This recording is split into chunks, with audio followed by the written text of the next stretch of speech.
Hi, I'm Paul Battaglia. Welcome to Precalculus with Limits.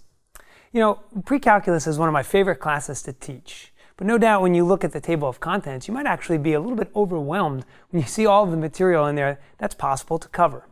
And for that reason, I think it's interesting to note that when I talk to Precalculus teachers, the more and more that I come across all of our different curriculum and the way we go about it, it seems that there's really a stark contrast between what we cover. And a lot of that is dictated, of course, by our schools and our math departments. But that being said, I still think that there is so much in here for students to have a really rich and rigorous experience in Precalculus.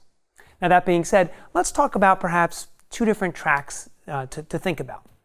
Now, first, Precalculus could be a course for some students, and it could be the terminal course in their math career. And for that reason, there are some real specific topics that I think are really important that you cover with your students. I would spend some time in this case talking about polynomial and rational functions, spending a significant amount of time on exponential and logarithmic functions. And I would really make sure I cover a wide variety of trigonometry topics.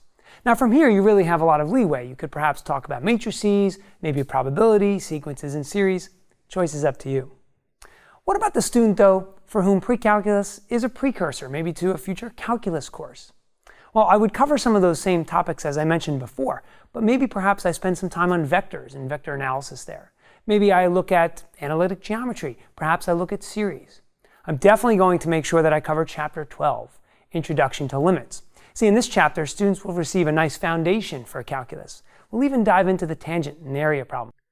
Now, you might be asking yourself, okay, with all of these topics to cover, what if my students become overwhelmed? Are there any other resources that are available? Yes, there are.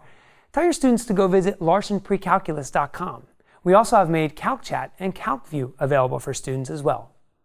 I hope these tips have been helpful for you and that you find much success in navigating Precalculus with Limits.